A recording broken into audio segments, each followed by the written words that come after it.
So now IREDA limited अब देखिए 215 रुपए 99 पैसे का प्राइस हमें देखने को मिल रहा है, मोस्टली 216 रुपए का प्राइस अपने को देखने को मिल रहा है। एंड ये स्टॉक भी लगातार डाउन जा रहा है, मार्केट का भी सिनेरियो गड़बड़ है एंड पीएसयूज के नंबर आ रहे हैं हमारे सामने, Q2 के नंबर आ चुके हैं इरेडा के।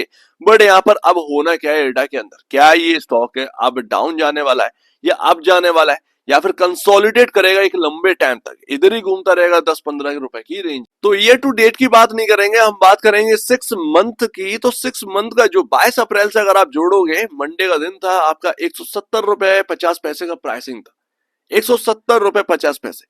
अभी का अगर आप देखें तो कोई बहुत बड़ा अंतर नहीं रह गया है। 6 मंथ में अगर हमने जो भी कमाया है तो वो सब ज्यादा से ज्यादा वाइप आउट हो चुका है। 100 रुपए यानी कि 33% यहाँ पर जो है अगर आप ऑल टाइम हाई से देखेंगे, ये स्टॉक के अंदर गिरावट आ चुकी है। 33% के डिस्काउंट पर ये ट्रेड कर रहा है। अब अगर आपको इरडा को समझना है कि इरडा के अंदर हो क्या रहा है, तो उसके Q2 के नंबर को समझिए। मोस्टली पीएसयूज के नंबर आ रहे हैं, इरडा उनमें से पहला नाम था। आपको अब तक समझ में आ जाना चाहिए था कि इरडा के अंदर हो क्या रहा है। रेवेन्यू के नाम पर अगर आप ग्रोथ देखेंगे तो कुछ नहीं, ऑफ कोर्स ये सबको पता है कि ग्रोथ अपने को नहीं देखने को मिल रही है क्वार्टर दर क्वार्टर बेसिस पर, क्योंकि बिजनेस को अगर देखना है तो क्वार्टर दर क्वार्टर बेसिस पर देखना होगा। लेकिन आंख फैलाकर अगर आप और ज्यादा देखेंगे तो मोस्टली इस मार्केट के अंदर जितनी कंपनी है, मोस्टली ग्रोथ के नाम पर कुछ नहीं ला रही है Q2 के अंदर।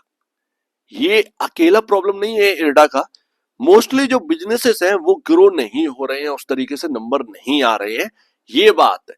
तो इरडा की अकेले की प्रॉब्लम होती तो कोई अलग बात थी, बट पूरे मार्केट में जितनी कंपनीज हैं, मोस्टली जिनके अभी तक नंबर आए हैं, वो ग्रोथ नहीं ला पा रहे हैं, ये बात है। बिजनेस जैसे कि जैसे काम करते वैसे कि वैसे ही काम कर रहे हैं, ग्रोथ नहीं देखने को मिल रही है, बात इतनी सी है। एंड इसके बाद अगर आप देखोगे नेट प्रॉफिट अगर आप देखोगे तो 388 करोड़ का निकल के आया, क्वार्टर दर क्वार्टर बेसिस पर 384। अब आपका अर्निंग पर शेयर में कितना ग्रोथ आया बॉस? कुछ नहीं आया, सिंपल सी बात है ना।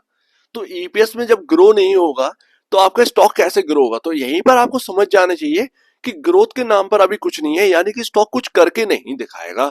ये एक पहली बात है। हो सकता है कंसोलिडेट यहां पर चलता रहे, कोई गिरावट ना आए, बट स्टॉक कुछ करके नहीं दिखाएगा। अभी जो नंबर्स हैं वो ऑल टाइम हाई को क्रॉस करने वाले नंबर्स नहीं है, बस इतनी सी ही बात है। एंड अगर ये बात समझ में आ जाती है तो आपको ज्यादा तंग नहीं करेगा स्टॉक आपका पोर्टफोलियो में रखा हुआ, क्योंकि आप उसको समझ रहे हैं कि अभी कंपनी ग्रोथ नहीं ला रही है, तो सीधी सी बात है स्टॉक भी ज्यादा ग्रो नहीं करेगा, मुझे थोड़ा सा और वक्त देना पड़ेगा इस स्टॉक के अंदर।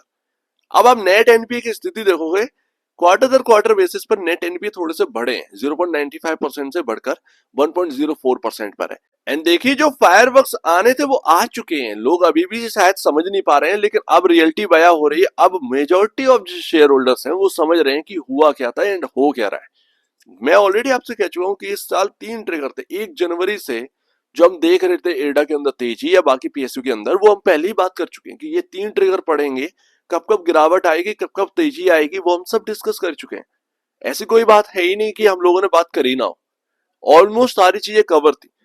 अब आज की डेट में आपको वो मूव देखने को नहीं मिल रहा 10-15% वाला, क्योंकि वो ट्रिगर खत्म हो चुके हैं। अब 3 ट्रिगर जा चुके हैं, आपका इंटरिम बजट जा चुका है, आपका इलेक्शन जा चुका है, आपका फुल बजट भी जा चुका है, तो अब ज्यादा कुछ बचा नहीं है। ज्यादा कुछ क्या, कुछ बचा ही नहीं है। तो अब आप किस पर डिपेंड होंगे? क्वार्टरली नंबर्स पर। Q2 आए, ज्यादा शानदार तो आए नहीं, तो आपको फायरवर्क देखने को मिले ही नहीं, तो स्टॉक कहां से फायरवर्क हो जाएगा? अब जो आपको ऊपर से गिरावट देखने को मिल रही है, आप देखो कि यहाँ पर इन्वेस्टमेंट ही इन्वेस्टमेंट हो रहा है एयरटा के अंदर।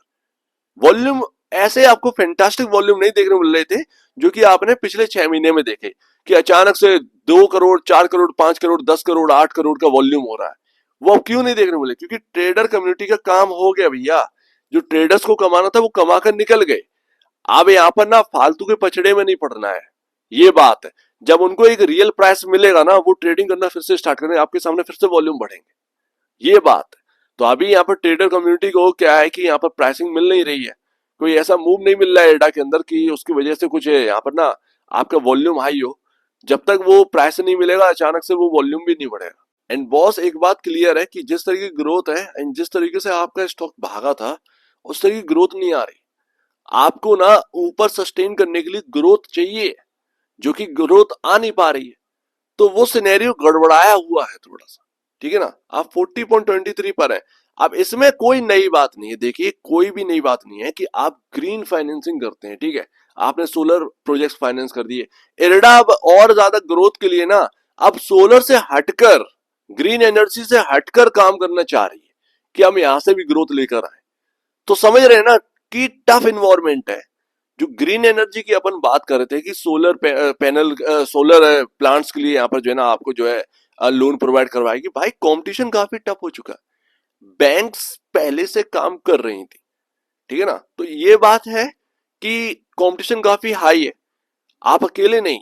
अब लोग यहाँ पर क्या सोचने लगे कि रिन्यूएबल एनर्जी में फाइनेंस करेगा तो बस इनका ही नाम चलना है, ऐसा कुछ भी नहीं है। ये सब टिप्पणी करी हुई है, कमेंट्स है, और कुछ भी नहीं है, ठीक है ना। इस बात को समझिए, कोई हवा नहीं है, आप कोई अलग नहीं कर रहे हैं।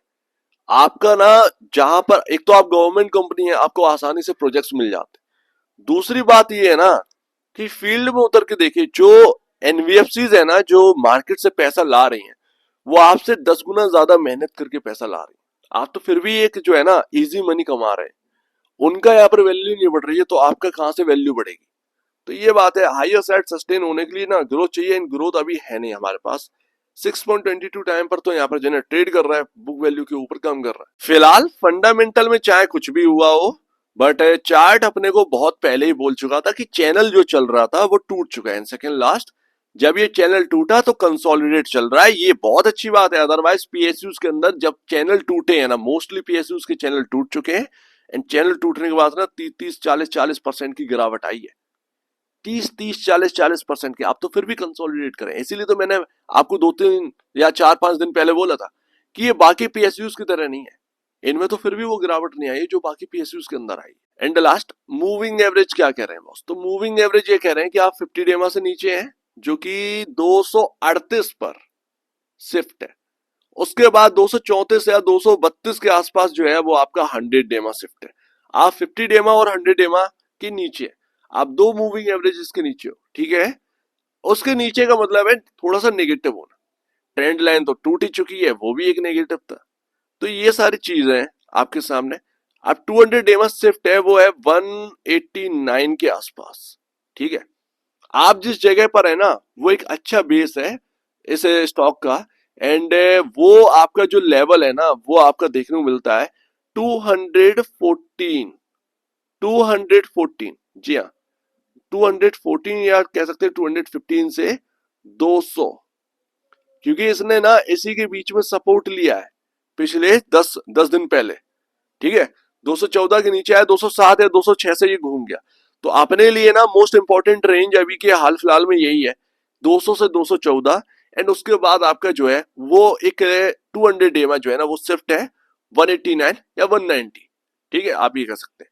तो अपन जो है ना वो एक अच्छा खासा सपोर्टिंग जोन में है, लेकिन अगर ये टूटे तो बहुत अच्छी बात नहीं होगी, एंड कहीं ना कहीं अपने को गिरावट मिलेगी। और जो हमने लोज देखे हैं, मोस्टली जो पीएसयूज हैं वो पहुंच चुके हैं 4 जून के लो पर, ये बात है। तो वो 4 जून का अगर लो दिख जाए ना तो कोई बड़ी बात नहीं है, अगर ये 200 डेमा के भी नीचे फिसलता है, जो कि सबको पता है कि अगर ऐसा होता है तो वो नेगेटिव ही होगा, एंड कोई दूरियां रह नहीं जाएंगी वो 4 जून के लो में।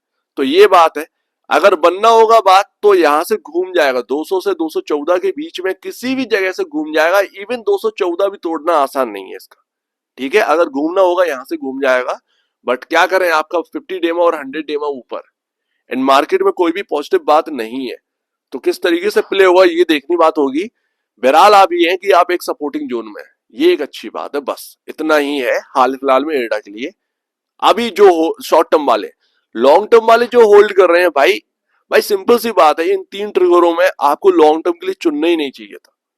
सीधी सी बात, आपको इन 3 ट्रिगर में ना, ये जो 6 महीने में जो चीजें हुई हैं, उसमें आपको लॉन्ग टर्म हायर साइड नहीं चुनना चाहिए था। लोअर साइड जो बैठा है वो तो हमेशा पॉजिटिव वाली बात करेगा, किसी भी स्टॉक में आप चले जाइए, ठीक है ना, वो तो पॉजिटिव ही बोलेगा, क्योंकि उसका लोअर प्राइसेस पर है। जो हायर प्राइस पे फंसा होता है ना, वो ज्यादा टेंशन लेता है। एंड सीधी सी बात, टेंशन होगी 33% का डिस्काउंट है उसके खरीदने के बाद, किसी के हाथ में 20% का डिस्काउंट देखने को मिल रहा है, नेगेटिव रिटर्न है। तो वो सारी बात है, जब नेगेटिव रिटर्न में जाता है ना, तब अपने जो है ना टेंशन राइज होती है। जब तक प्लस में बैठे रहो तब तक कोई दिक्कत की बात नहीं होती। तो वो अपना सोचिए, अगर आपको लगता है कि आपको नहीं होल्ड करना चाहिए तो आप होल्ड करिए। अगर आपको लगता है कि नीचे आएगा तो मैं एवरेज करने के लिए तैयार हूं, चाहे जितना भी लेवल मेरे को दिख जाए, इवन 160 भी अगर दिख जाए ना 4 जून का लो, मैं एवरेज कर लूंगा, तो कोई टेंशन वाली बात नहीं है। लेकिन अगर लगता है कि हाँ भैया मैं नहीं झेल पाऊंगा, अगर ये 200 रुपए के नीचे जाता है, तो आपके स्टॉप लॉसेस आपके मैनेज होने चाहिए जो भी आप चुन रहे हैं, सिंपल सी बात। लेकिन मैं आपको बता दूं कि ग्रोथ अभी किसी भी जगह पर नहीं देखने को मिली, तो एडा का अकेला का प्रॉब्लम नहीं है, ये सबका प्रॉब्लम। बैंकिंग में ग्रोथ नहीं है, एनबीएफसी में ग्रोथ नहीं है, आपके अंदर भी ग्रोथ नहीं है, सीधी सी बात है। तो ये बात है, तो पूरा मेजोरिटी प्रॉब्लम है, आपका अकेले का प्रॉब्लम नहीं है, ये बात है। कंसोलिडेट करे तो कोई बड़ी बात नहीं। तो यही चीज है, अभी कोई रिटर्न शायद बनाकर ना दे, लेकिन लॉन्ग टर्म के लिए पॉजिटिव हो सकता है एडा, ये भी ध्यान रखिएगा। सो उम्मीद है काफी कुछ आपको समझ में आया होगा। एक बार निवेश से पहले या बेचने से पहले अपने ब्रोकर एडवाइस से जरूर सलाह लीजिएगा, या खुद की स्टडी करेगा, उससे बेहतर कुछ भी नहीं। खुद की स्टडी मस्ट है, तो आप दीजिए वीडियो देखिए। बहुत बहुत धन्यवाद दोस्तों।